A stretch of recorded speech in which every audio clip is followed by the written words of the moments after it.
C'est vraiment un honneur aujourd'hui que ces pays africains ont confié à la Fédération nationale des boulangers du Sénégal l'organisation de la première assemblée constitutive d'une confédération ouest-africaine.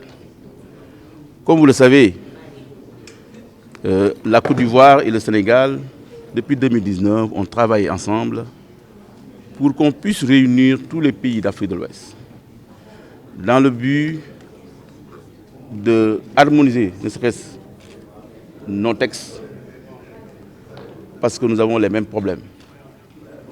C'est important aujourd'hui, face à la crise ukrainienne, on est dans l'obligation de trouver des solutions alternatives pour donner à nos gouvernements une nouvelle politique. Il faut comprendre que nous travaillons pour une chaîne de valeur. Il faut que vous sachiez que le pain, dans certains pays, c'est le deuxième poste de dépense des ménages dans les villes, comme le Sénégal. C'est pourquoi le pain est important. Le pain est un aliment énergétique. Donc, avec cette crise, avec la flambée des prix, aucun État ne pourra tenir. Donc, il faut s'attendre bientôt à la flambée des prix au Sénégal, dans le pays. Quand j'entends aujourd'hui le Mali, plutôt le Mali, je ne sais pas quel pays, le Bénin plutôt, ils sont à 27 000 francs le prix de la farine. Au Sénégal, nous sommes à 19 300. Vous voyez ces disparités. C'est parce qu'aujourd'hui, le gouvernement du Sénégal a fait une intervention de subvention. Vous pensez que ça c'est tenable? Non. C'est pourquoi nous avons décidé de nous réunir ensemble.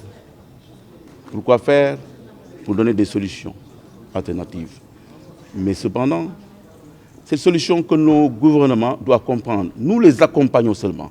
Nous les proposons d'une politique agricole, parce que nous travaillons pour une chaîne de valeur. Une politique agricole, ça veut dire que gérer d'abord, au début, la disponibilité de nos céréales d'abord, gérer des petites industries de transformation de nos céréales, mais gérer la formation de nos boulangers pour proposer aux consommateurs un pain nutritionnel. Donc ici, la formation est importante. Vous voyez, avec toute cette chaîne de valeur, nous allons créer des emplois. C'est ça l'intérêt de cette synergie, mais aussi l'harmonisation de nos textes. Je crois que les goûts et les couleurs aussi, on s'adapte. Si les consommateurs sont familiarisés au blé, c'est parce qu'ils en ont pris une habitude. Alors, on va avoir une habitude nouvelle. Ça va passer par une éducation au goût, ça va passer par une sensibilisation. Et puis, je me dis que les consommateurs de l'Afrique ne seront pas trop dépaysés parce que déjà la farine de manioc, de banane ou le sorgho, le blé est déjà consommé d'une façon ou d'une autre dans nos habitudes quotidiennes.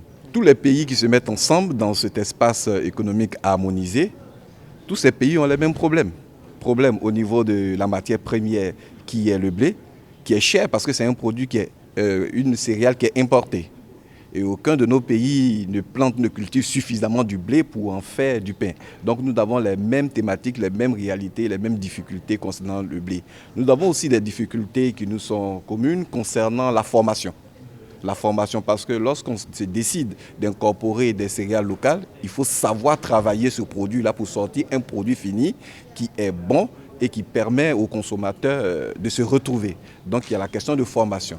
Il y a la question aussi de l'harmonisation des tests. C'est important parce que toute structure est basée sur des tests. Il faut que nos gouvernants acceptent de nous accompagner en mettant en place des tests qui nous permettent de circuler facilement parce que nous en sommes dans un espace harmonisé.